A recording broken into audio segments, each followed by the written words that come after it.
The night was quiet over the small town of Fairview. Most people were asleep.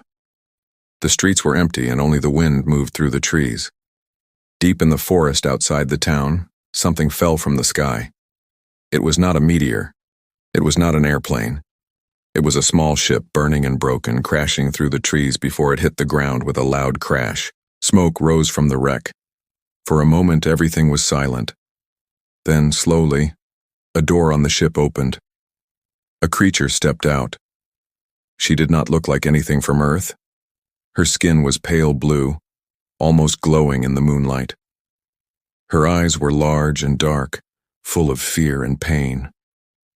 She held something close to her chest, wrapped in torn cloth. It was a baby. Her baby. The woman, for she was a mother in every way that mattered, looked around at the strange forest. She was far from home.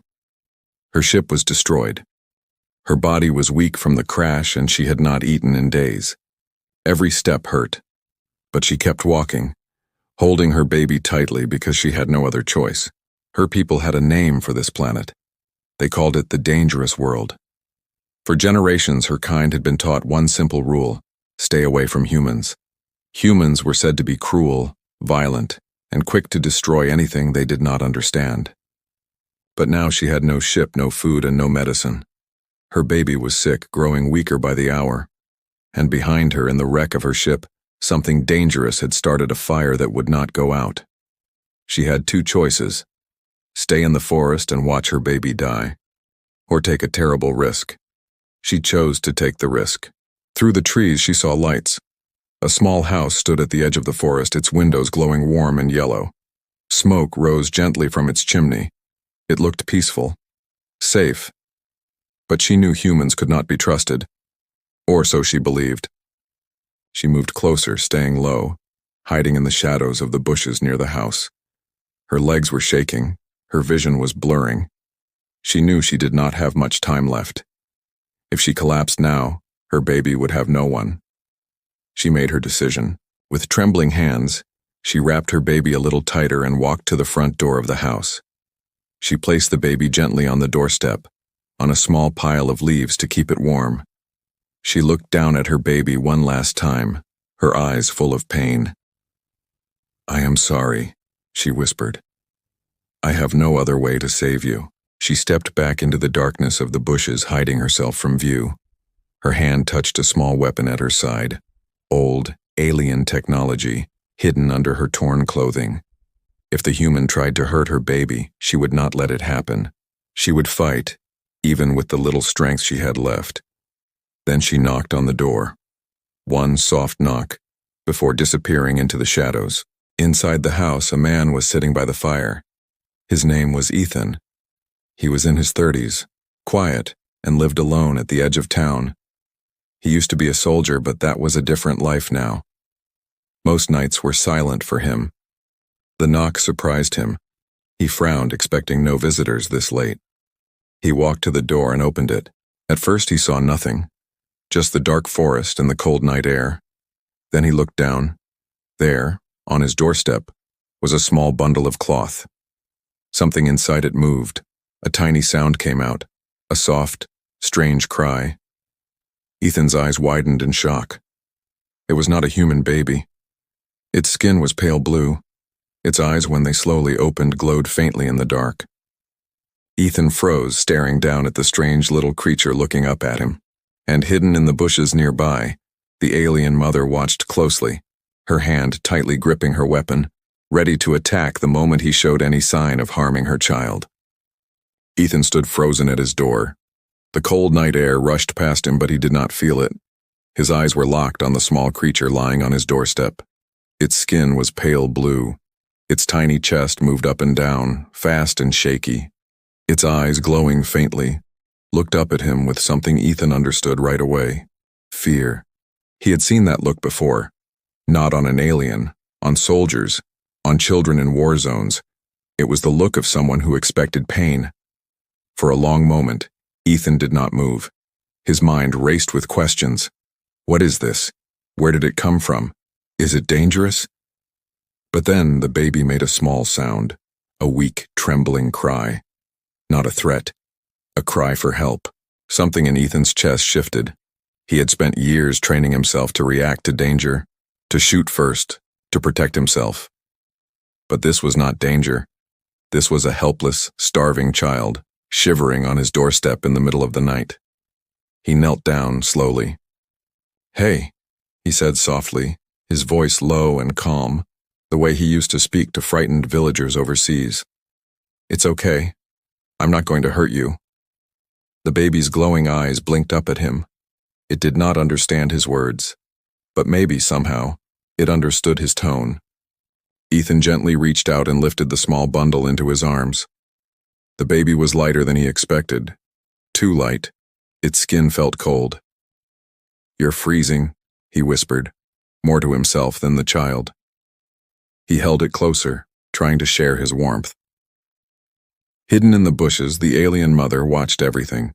Her hand was still tight around her weapon. Every instinct told her to attack now before the human could hurt her baby. This was the moment her people had warned her about. Humans were dangerous. Humans could not be trusted. But something was wrong. This human was not attacking. He was not running away in fear, and he was not calling for help or reaching for a weapon. He was holding her baby like it was something precious. She had expected screaming. She had expected violence. Instead, she saw a stranger gently checking her baby's small hands, its face speaking softly, like a father comforting a frightened child. Her claws dug into the weapon at her side. She should attack now while he was distracted. It would be easy. But she hesitated, because for the first time since her ship crashed, she felt something she had not expected to feel around a human, a small, dangerous flicker of hope. Ethan stood up slowly, still holding the baby close. He looked around at the dark trees, feeling like he was being watched. His instincts, sharpened from years of service, told him something else was out there. "Whoever you are," he said quietly into the darkness, "I'm not going to hurt this baby. You have my word." Silence answered him. But somewhere in the shadows, the mother's breathing caught. He waited a few more seconds. Nothing moved. Whatever, or whoever, was watching stayed hidden. Slowly he turned and walked back toward his house, cradling the baby carefully against his chest, whispering softly to calm its shaking. The mother stayed in the shadows and stepped forward, just enough to see him disappear through the front door, the warm light of the house glowing around him and her baby. Her whole body was shaking now, not from fear but from exhaustion. Days without food, days without rest. She had used the last of her strength to reach this house. She took one step toward the light, and her legs gave out beneath her. She collapsed onto the cold earth. A soft groan escaping her lips as darkness crept into the edges of her vision.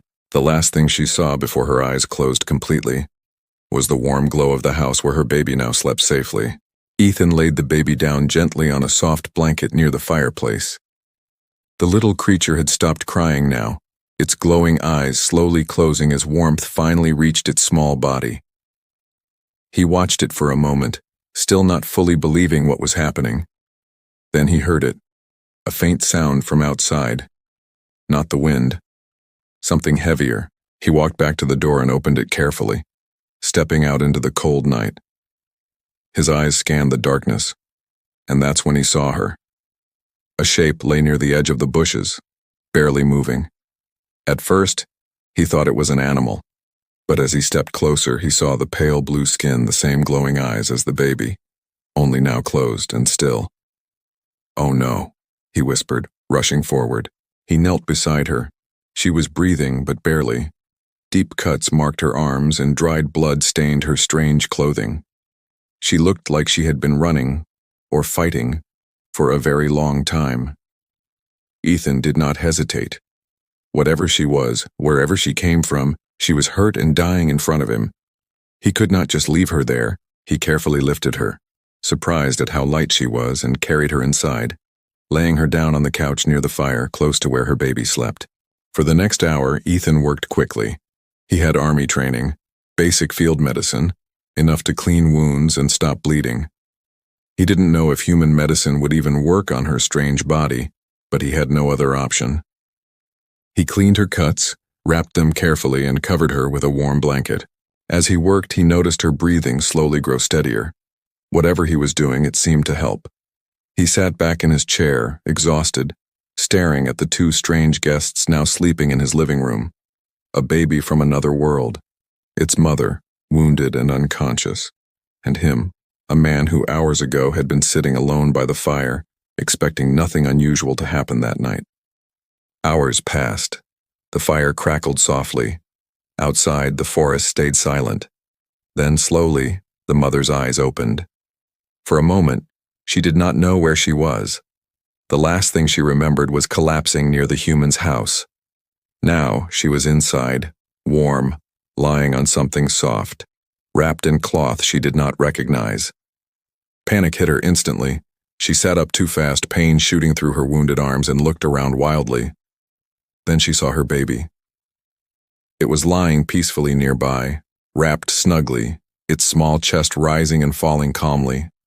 Not starving, not shivering, fed, warm, and safe. Relief flooded through her, but it was quickly replaced by fear again. Where was the human? She turned and saw him sitting quietly across the room, watching her carefully but not moving closer. "Easy," Ethan said softly, raising his hands slowly to show he meant no harm. "You're safe here. Both of you."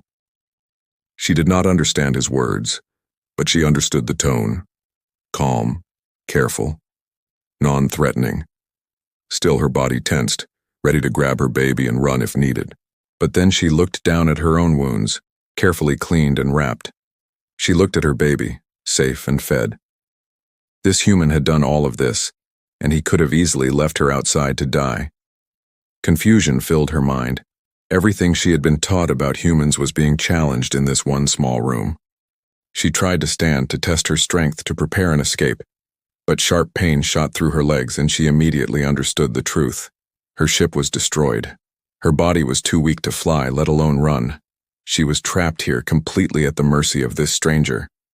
And worse, she realized with a cold, sinking feeling, if her people's enemies or even her own kind discovered she was hiding with a human, neither she nor her baby would be safe ever again. Days passed slowly in the small house at the edge of Fairview. The alien mother, still too weak to move much, stayed on the couch near the fire. Her baby grew stronger every day, its pale blue skin turning a little brighter, its cries turning into soft, curious sounds instead of weak whimpers. Ethan kept his promise. He brought food, though he wasn't sure what she could eat. The first few times he simply placed different things in front of her: fruit, bread, boiled vegetables, and let her choose. She watched him carefully each time, waiting to see if it was some kind of trick. It never was. Slowly, cautiously, she began to eat, and slowly her strength started returning. Ethan didn't ask her many questions at first. He knew she couldn't understand him, and honestly, he wasn't sure what questions even made sense to ask. Instead, he focused on simple things, pointing at objects and saying their names. "Water," he said one evening, holding up a cup. She stared at him blankly. "Water," he repeated, tapping the cup gently. Days of this continued. Slowly, small words started to connect in her mind.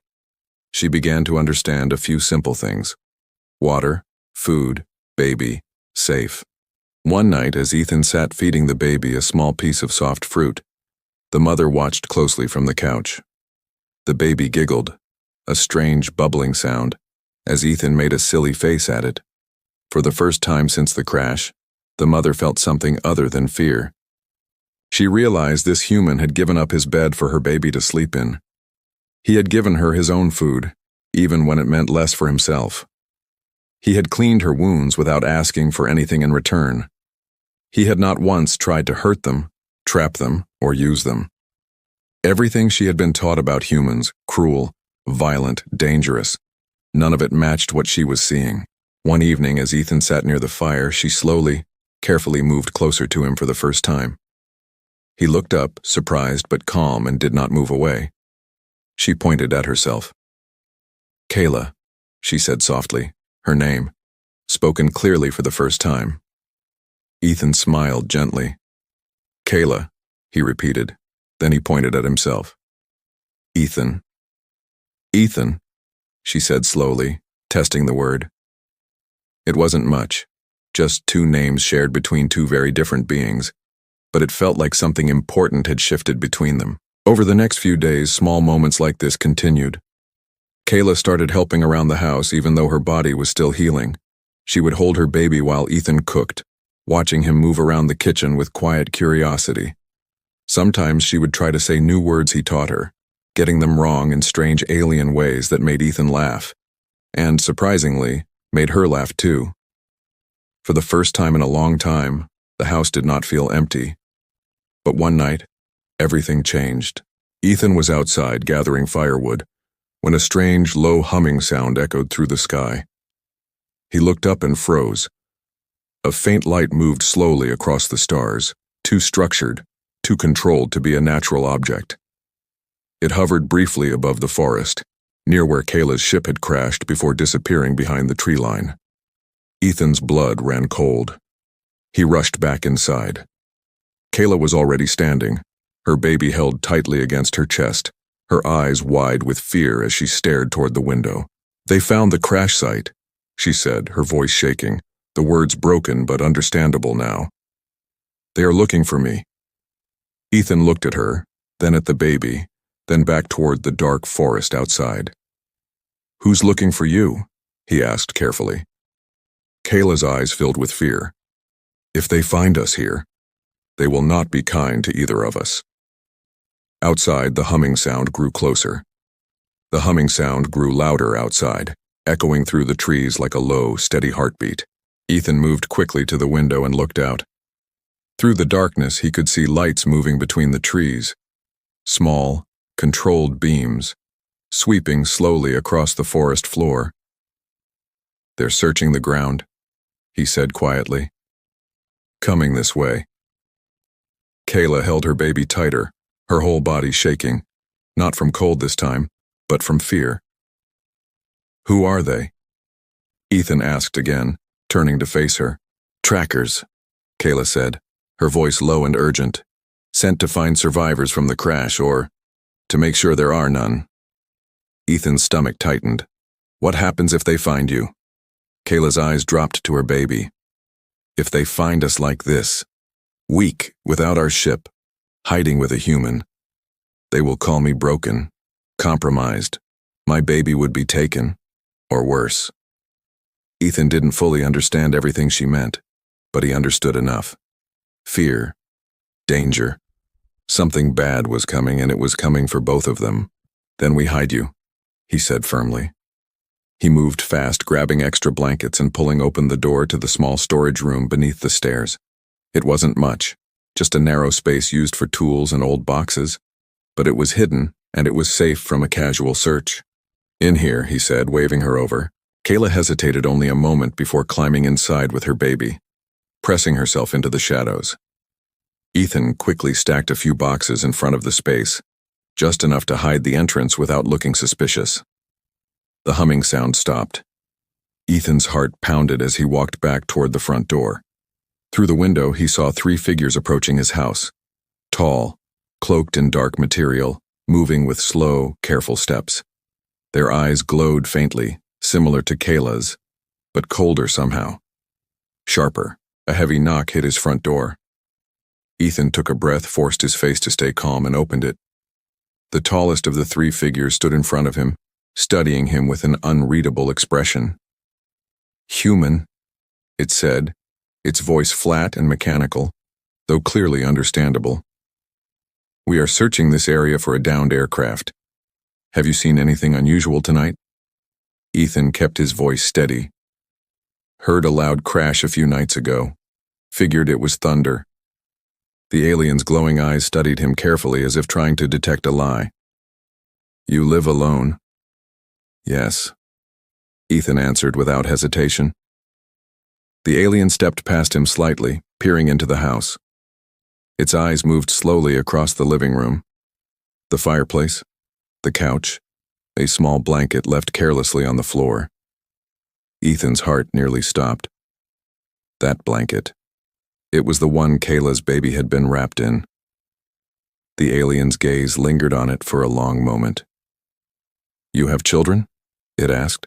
"No," Ethan said quickly. "That's an old dog blanket. My dog passed a few months back. Haven't gotten rid of it yet." The alien studied him a moment longer, then finally stepped back. "If you see anything unusual, any survivors, wreckage, or strange activity, report it immediately." "Will do," Ethan said. The three figures turned and walked back into the darkness, their glowing eyes fading into the trees. The humming sound rose again, moving further away, deeper into the forest.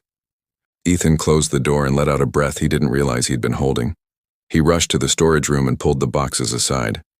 Kayla sat huddled inside, her baby held tightly, tears streaming silently down her face.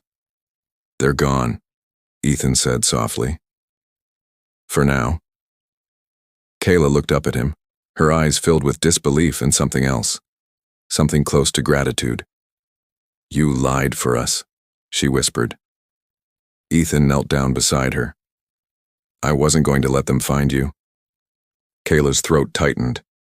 No human had ever protected her before. No one had ever chosen her, chosen them, over their own safety. But deep down, she knew this wasn't over. The search team had left tonight, but they would come back, and next time, they might not leave so easily. 3 days passed in tense silence. Ethan kept watching the sky each night, and Kayla stayed close to the storage room, ready to hide at the first sign of danger. Her baby had grown stronger, its glowing eyes now bright and curious, often reaching small hands toward Ethan whenever he walked near. But the peace did not last. On the 4th night, the humming sound returned, closer this time and louder. Ethan looked out the window and saw it immediately, a single figure walking straight toward his house, not searching the trees this time, but heading directly for his front door. "They know," Kayla whispered, fear filling her voice. "Somehow they know."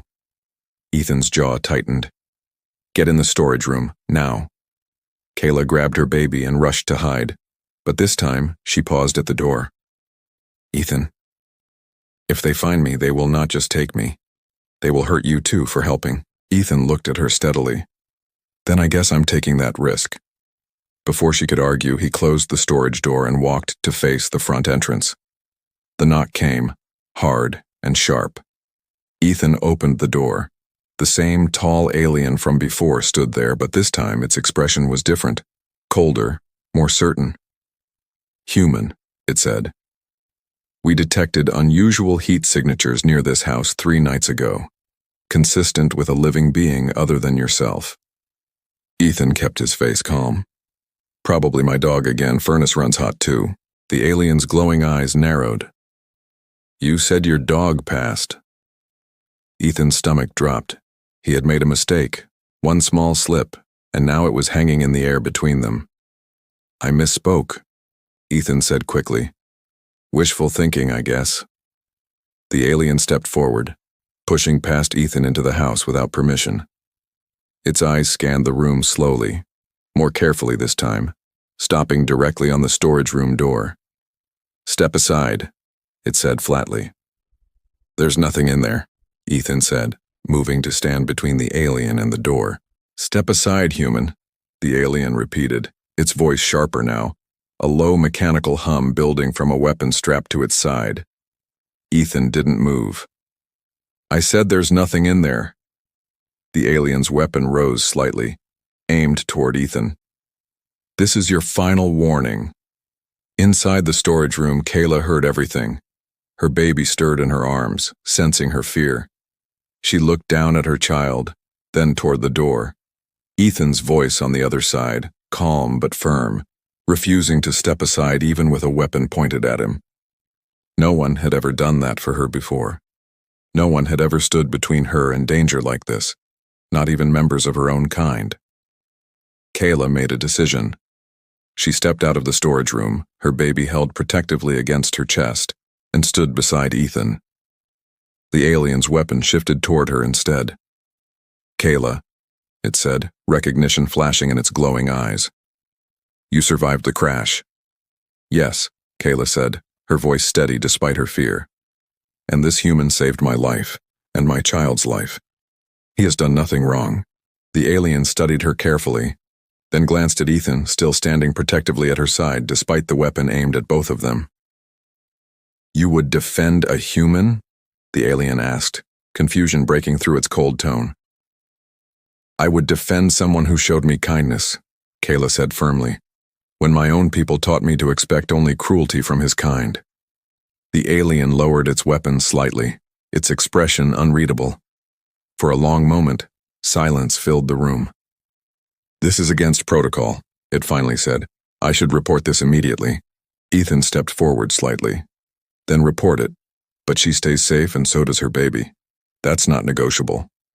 The alien stared at him, studying this strange, unarmed human who stood so firmly against a weapon aimed at his chest, protecting beings from another world simply because they needed protecting. Something shifted in its expression. Not quite understanding, but perhaps curiosity. "I will need to speak with my commander," the alien said slowly, lowering its weapon fully. "Do not move. Do not run." It turned and walked out into the night, leaving Ethan and Kayla standing together in tense, uncertain silence, their fate now resting in the hands of someone neither of them could predict. The night felt endless as Ethan and Kayla waited inside the house. Neither of them spoke much. The baby slept quietly in Kayla's arms, unaware of how much danger still hung in the air. An hour passed, then 2. Just as Ethan began to wonder if the alien would ever return, the humming sound came back, louder this time and joined by other sounds. Multiple footsteps, multiple voices. Kayla's body tensed. "They brought others," she whispered. Ethan stood, placing himself slightly in front of her, though he knew there was little he could do against a group of them. Still, he wasn't going to back down now. A knock came at the door, softer this time. Ethan opened it slowly. Standing outside was not just the alien from before, but several others, along with someone new. An older alien, its posture different, commanding respect from the ones around it. Its glowing eyes were calmer, more thoughtful than the others. "I am the commander of this search unit," the older alien said. "I was told a human sheltered one of our survivors, against protocol, at great personal risk." Ethan straightened. "That's right." The commander's eyes moved past him toward Kayla and the baby. "Kayla, daughter of Vess, you have been reported as compromised." Kayla stepped forward, holding her baby close but standing tall. "I am not compromised. I am alive because of him. My child is alive because of him. If protecting your own life through the kindness of a stranger makes me compromised, then perhaps our definition needs to change." The commander studied her for a long moment, then turned to Ethan. "Why did you help her? You knew nothing about her people. You had no reason to trust us, or her." Ethan thought for a moment before answering honestly. "She wasn't dangerous. She was scared and hurt and trying to save her baby. I've seen enough real danger in my life to know the difference. That's the only reason I needed." The commander was silent for a long moment, its glowing eyes studying Ethan carefully, as if re-evaluating everything it had been taught about humans.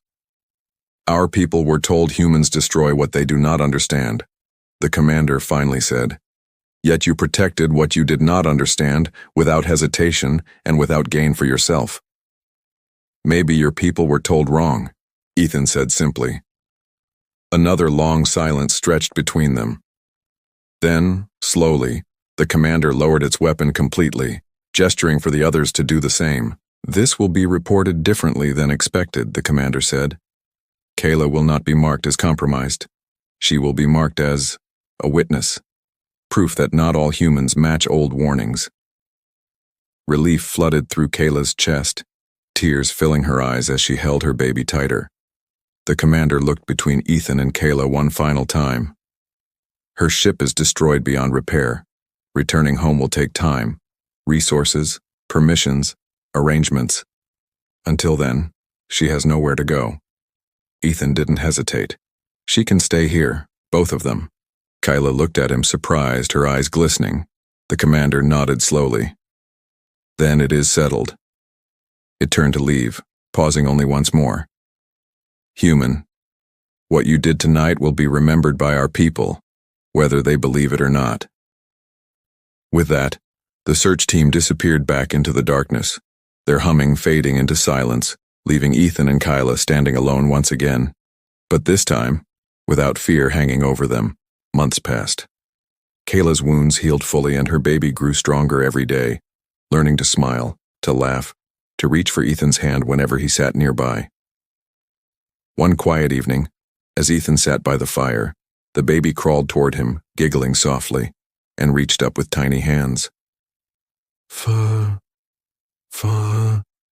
the baby babbled before finally managing a clear, soft word. Father. Ethan froze, his heart swelling with emotion he didn't expect to feel. He looked up at Kayla, who smiled warmly through quiet tears. What began as one desperate, hopeless choice, a mother leaving her baby on a stranger's doorstep, had become something neither of them ever expected. A family, built not by blood or species but by kindness and courage and the simple choice to help someone in need.